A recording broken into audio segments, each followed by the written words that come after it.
Chers apprenants, en cette période de confinement, le gouvernement, à travers les ministères sectoriels de l'éducation et de la formation, vous invite à suivre vos enseignants dans des séances de rappel de cours, exercices et devoirs, matière par matière, sous la supervision pédagogique des directeurs d'enseignement et des inspecteurs spécialisés dans leur discipline. Bonjour chers élèves. Dans le cadre de la continuité pédagogique, l'État a pensé au cours sur les médias pour vous aider à reviser. Professora d'espagnol.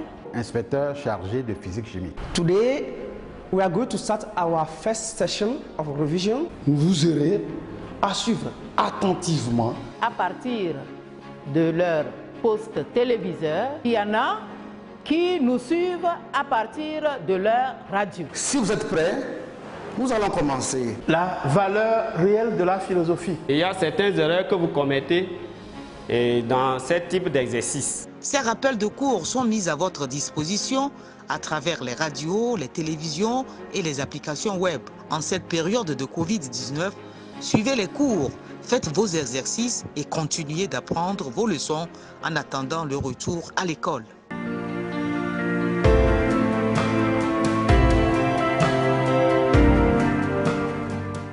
Bonjour chers élèves de terminale, moi c'est Mariki Patawembo, épouse Assi, professeure de français au lycée scientifique.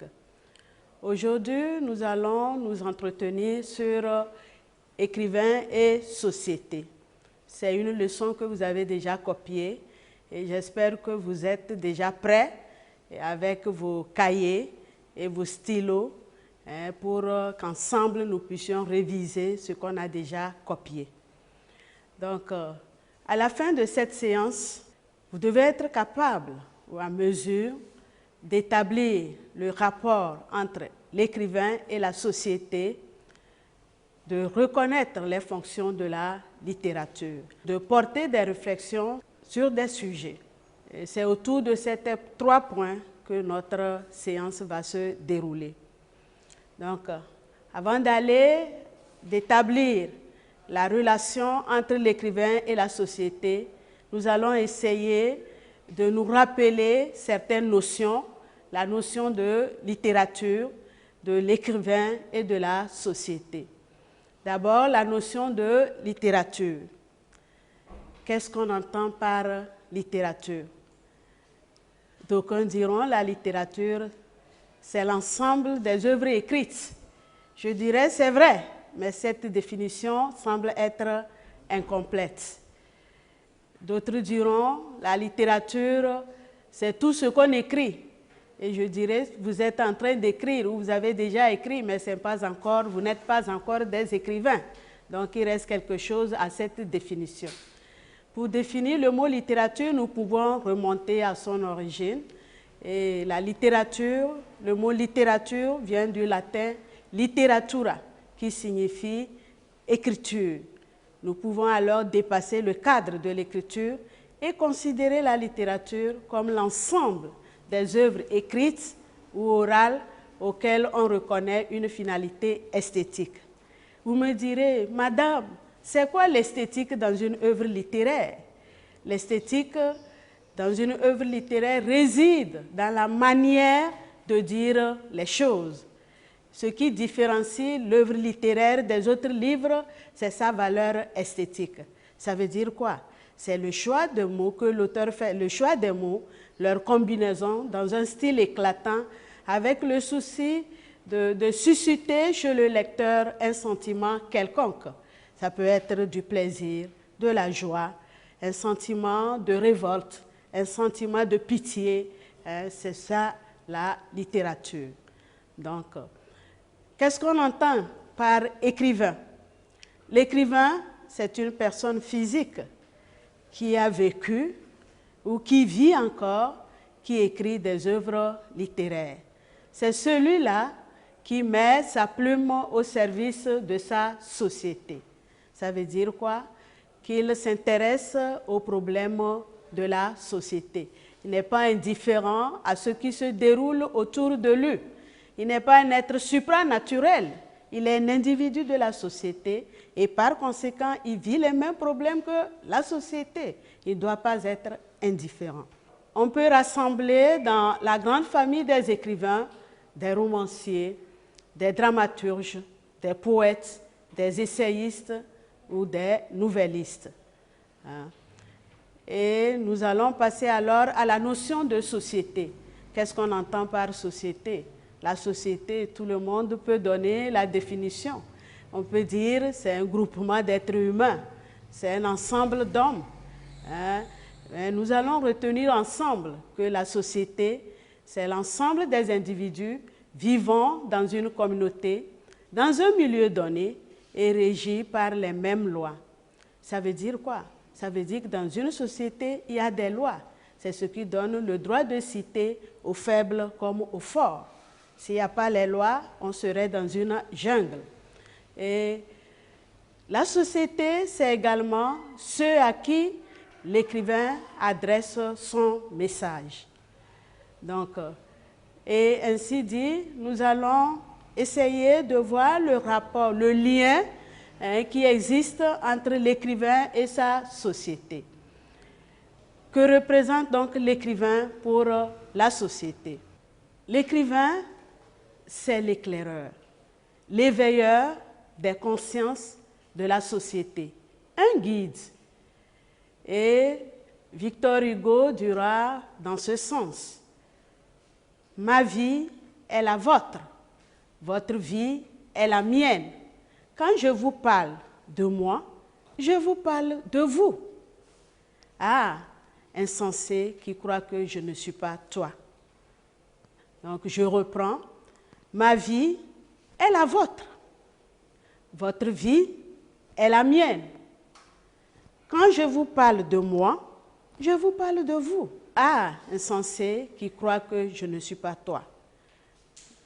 Et l'écrivain est aussi le porte-parole de la société. Il est la voix des sans-voix. Il est le défenseur. Et à ce propos, Aimé Césaire dira: ma bouche est la bouche des malheurs qui n'ont point de bouche. Ma voix, la liberté de celle qui s'affaisse au cachot du désespoir. Je reprends. Ma bouche est la bouche des malheurs qui n'ont point de bouche. Ma voix, la liberté de celle qui s'affaisse au cachot du désespoir. Et ainsi, vous comprenez le rôle que joue l'écrivain pour la société. Nous allons essayer de voir maintenant que représente la société pour l'écrivain. Tout simplement, la société, c'est l'auditoire, c'est le public de l'écrivain. Quand l'écrivain écrit, c'est au public, c'est à un public qu'il s'adresse. Je suis sûre que si l'écrivain était convaincu qu'en écrivant, il n'y aurait aucun pour lire son œuvre, il n'écrirait pas. S'il écrit, c'est qu'il se dit qu'il y a un lecteur potentiel quelque part qui lira son livre. Et c'est le public, c'est la société. La société est également la source d'inspiration, la source d'approvisionnement, le réservoir, la banque où l'écrivain puise les éléments de son livre. Donc, comme nous le disons, aucun écrivain n'écrit ex nihilo.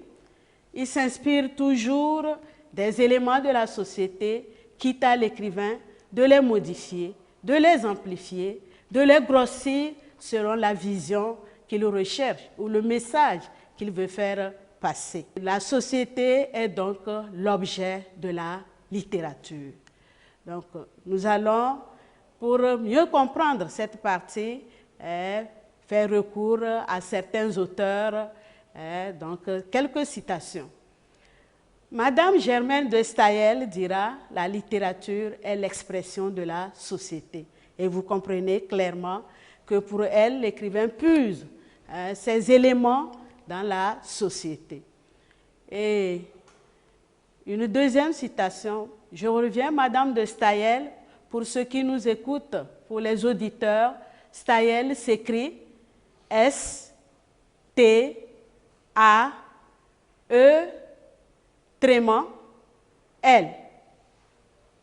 Je reprends.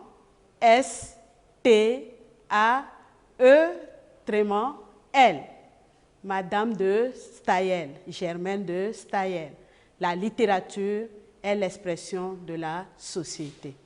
Une deuxième citation qui va dans le même sens est celle de Chinua Achebe.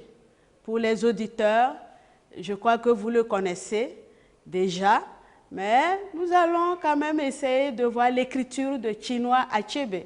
Certains écrivent Chinua Achebe, Chinois Achebe. Ce n'est pas Chinois Achebe, c'est Chinois Achebe, ça s'écrit ainsi. Chinois, C-H-I-N-U-A.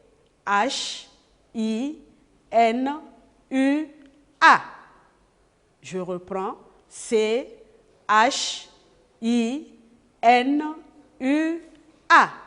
Achebe. A-C-H-E-B-E.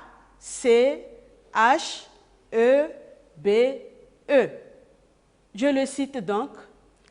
La pire des choses qui puissent arriver à un peuple est la perte de sa dignité et du respect de soi. Le devoir de l'écrivain est de l'aider à les retrouver en lui montrant en termes humains ce qui lui est arrivé, ce qu'il a perdu. Donc, vous comprenez en clair le rôle de l'écrivain au sein de la société. Donc, je reprends la citation, je le cite donc. La pire, surtout pour les auditeurs, la pire des choses qui puissent arriver à un peuple est la perte de sa dignité et du respect de soi. Le devoir de l'écrivain est de l'aider à les retrouver en lui montrant en termes humains ce qui lui est arrivé, ce qu'il a perdu. Nous continuons. Eugénie Ionesco de renchérir. La littérature empêche les hommes d'être indifférents aux hommes. Qu'est-ce que cela signifie? Ça veut dire tout simplement que la littérature rend sensible le lecteur face à ses semblables, qu'il puisse leur témoigner de la pitié, de la compassion, etc. Ainsi dit, nous allons passer maintenant aux fonctions de la littérature, c'est-à-dire à quoi sert la littérature dans la société, autrement dit le rôle de la littérature au sein de la société. Et pour parler des fonctions de la littérature, vous convenez avec moi que quand vous regardez tout ce que le professeur vous a donné, que vous avez copié, on peut regrouper ces fonctions-là autour de deux grands pôles. Deux fonctions, on peut les regrouper autour de deux grands pôles. C'est-à-dire d'abord ceux qui considèrent la littérature comme étant utile à la société et ceux qui la limitent seulement à son rôle d'art, l'esthétique. Donc nous mettons dans un premier temps ceux qui pensent, ceux qui voient en la littérature une fonction utilitaire. Et ceux qui voient dans cette littérature une fonction utilitaire, nous les appelons souvent les écrivains engagés. Donc, nous mettons donc la fonction d'engagement.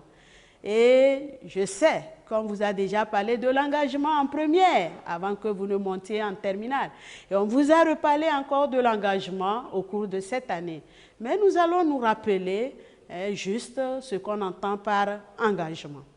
L'engagement littéraire est une tendance selon laquelle la littérature doit obligatoirement être utilitaire, être un moyen d'action sociale.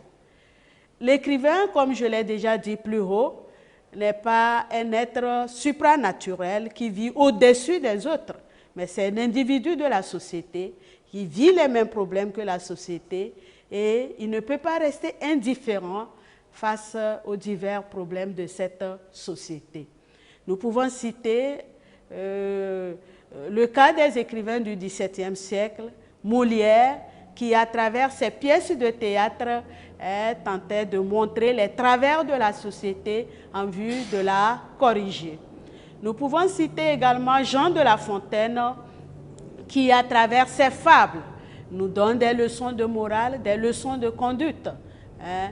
Et nous pouvons citer Corneille avec son œuvre Cinna, qui aborde dans celle-ci les problèmes de la cité. Nous pouvons également parler de la littérature africaine, de la négritude. Cette littérature, vous savez qu'elle a joué un grand rôle dans la décolonisation de l'Afrique. Elle est intervenue, beaucoup d'écrivains sont intervenus pour dénoncer, pour condamner, pour crier la douleur de l'Afrique face à la colonisation. Donc, c'est une littérature combative, si on peut le dire. La littérature engagée, la littérature dite engagée est donc l'expression d'une position face aux problèmes de la société. Donc, la littérature engagée est ainsi un moyen de connaissance, c'est-à-dire une prise de possession affective et intellectuelle du monde et de l'homme. Quand nous parlons de connaissance, il faut voir dans cette connaissance la connaissance du monde, c'est-à-dire par la lecture.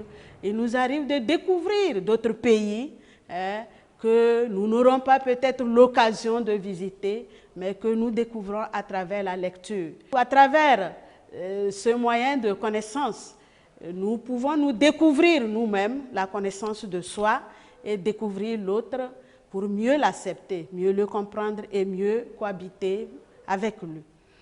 La littérature, c'est également un moyen d'instruction.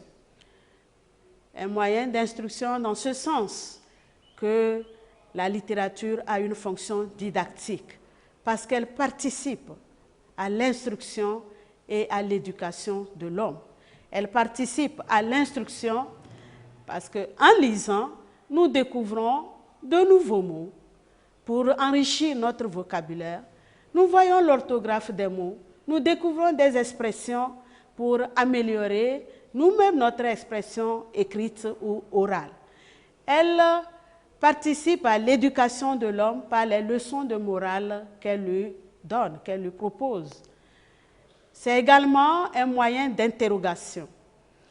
C'est un moyen d'interrogation sur le monde et ses mystères.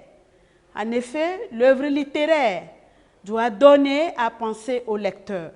Elle doit le déranger, le provoquer, l'inquiéter dans ses habitudes de pensée. Après la lecture d'un roman, le lecteur ne doit pas être le même. Il doit quand même avoir un changement qui s'est produit en lui. Jean Cocteau dira à ce propos, Jean Cocteau, on vous l'a déjà épelé dans les cours précédents, mais nous allons quand même répéter. Cocteau, C-O-C-T-E-A-U.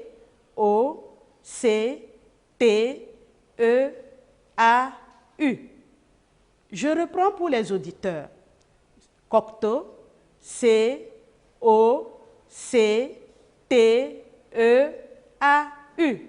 Je le cite donc.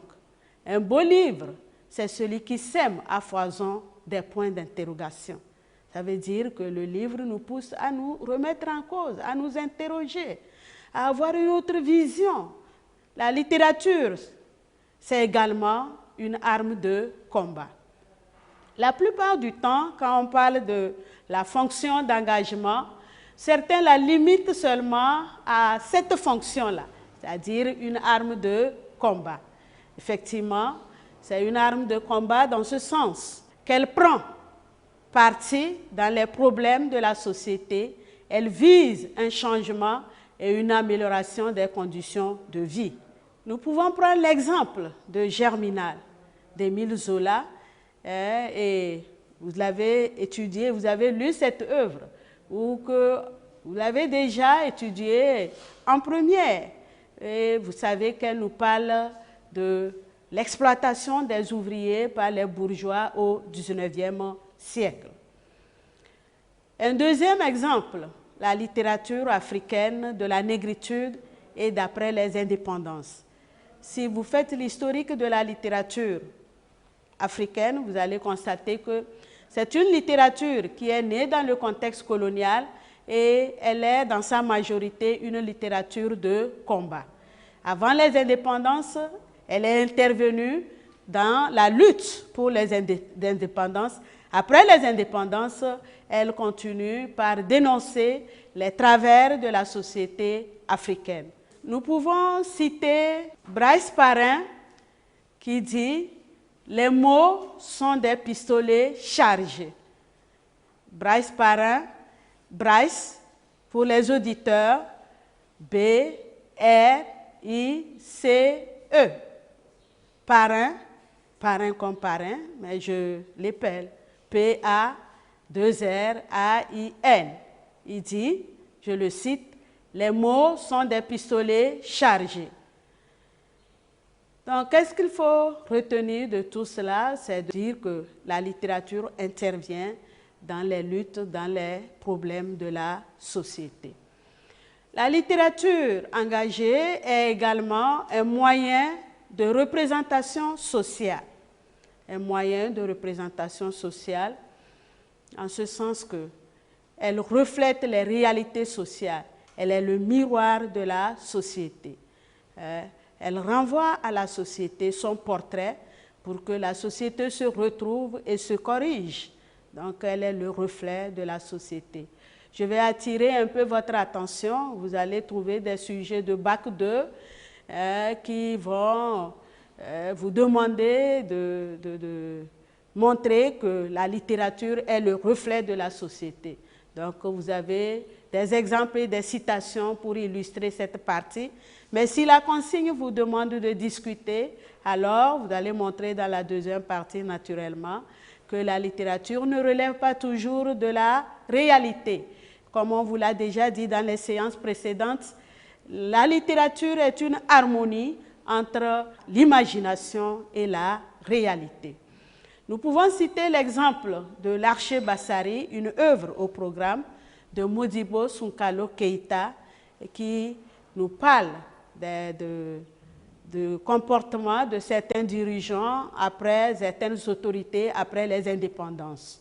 Nous citons également Liliane Kestelutz qui dit, Liliane Kestelutz, je vous épelle pour les auditeurs, Liliane, L-I-L-Y-A-N.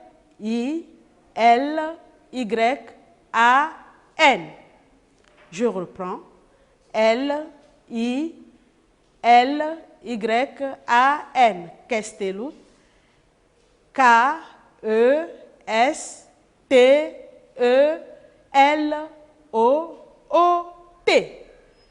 Je la cite donc. Les œuvres littéraires naissent et se développent au sein d'un ensemble de faits sociaux qu'elles reflètent. Donc vous comprenez que la littérature est une représentation sociale. Toutes les fonctions que je viens de citer, on les a toutes mises dans la fonction de l'engagement de la littérature. Nous allons donc passer à la deuxième catégorie de la littérature. Et je dis que cette littérature-là, certains la limitent à sa fonction esthétique. Ils trouvent que la littérature est un art et en tant que tel, elle ne doit se limiter qu'à l'art. Et nous pouvons l'appeler également la littérature non engagée. La littérature esthétique, donc, est encore appelée littérature parnassienne, qui ne vise pas les problèmes de la société. Comme je l'ai dit, c'est une littérature qui ne vise que la beauté, l'esthétique, l'éclat du style, la richesse, et pour donner au lecteur un plaisir intellectuel. Elle vise plutôt la valeur esthétique de l'expression littéraire. C'est l'art pour l'art. Et ici, l'écrivain ne se mêle pas des préoccupations sociales, politiques ou morales.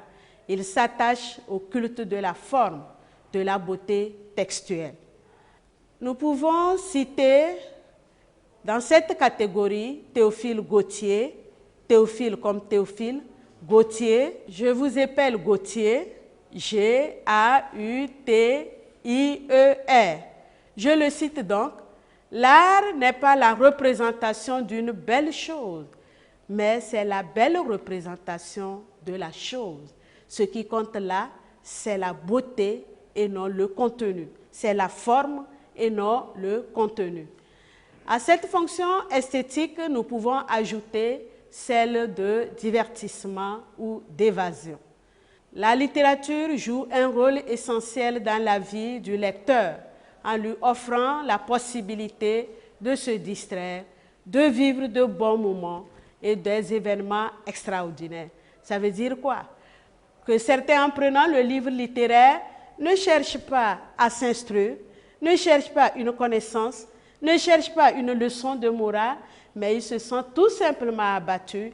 Ils veulent qu'on leur offre quelque chose de différent que les problèmes auxquels ils sont déjà habitués. Ils veulent aller dans un autre ailleurs, honorique, hallucinant, pour voyager, ne serait-ce que l'instant de lecture. Elle détourne ainsi l'homme des pensées relatives aux problèmes de la vie quotidienne.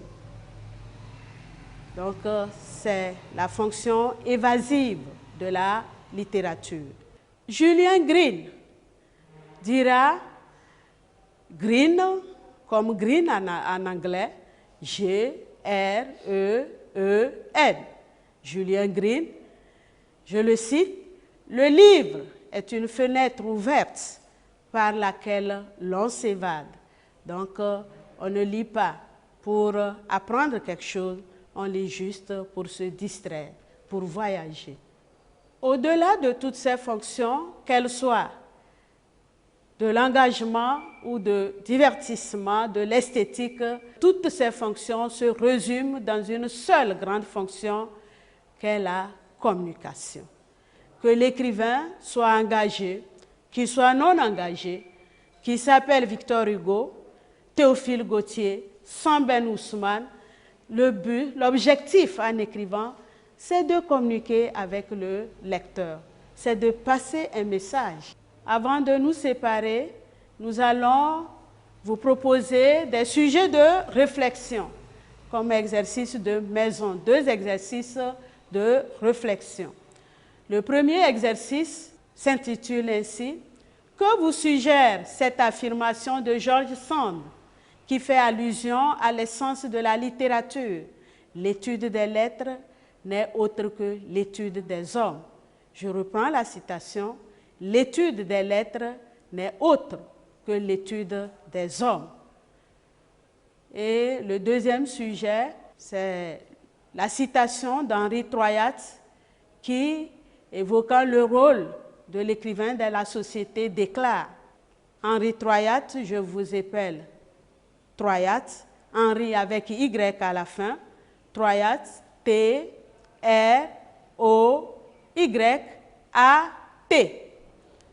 T-R-O-Y-A-T, Troyat. Il déclarait donc, je le cite, « Je ne suis pas un animal politique, je suis un écrivain, je suis un rêveur, et plus je m'engagerai, plus je m'éloignerai de ma vraie nature. » Donc, voilà ainsi les 2 sujets de réflexion. Je reprends la citation d'Henri Troyat. « Je ne suis pas un animal politique, je suis un écrivain, je suis un rêveur, et plus je m'engagerai, plus je m'éloignerai de ma vraie nature. » Expliquer et discuter cette affirmation.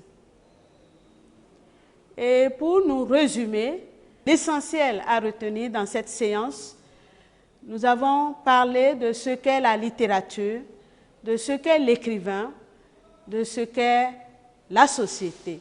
Et nous avons établi un lien, un rapport entre l'écrivain et sa société.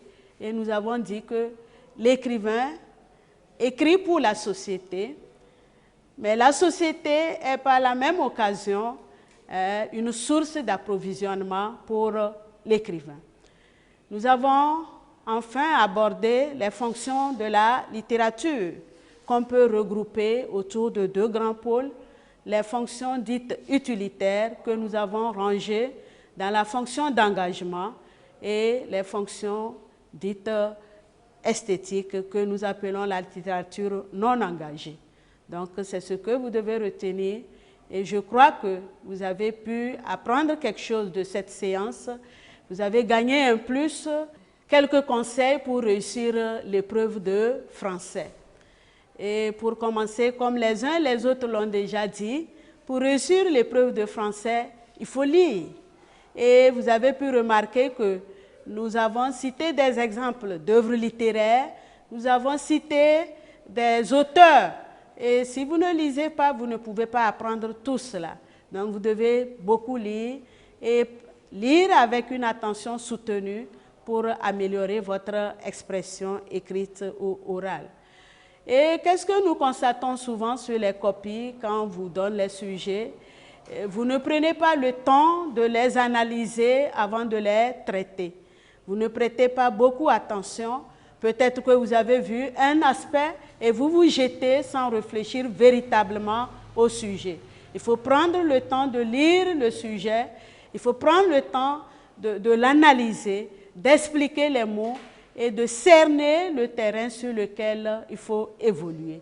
C'est comme ça que vous pouvez réussir. Et on vous a déjà dit, réussir la méthodologie. Une chose est de comprendre un sujet, une chose est de réussir la méthodologie. Vous ne devez pas non plus négliger la méthodologie de la dissertation, du résumé et du commentaire composé.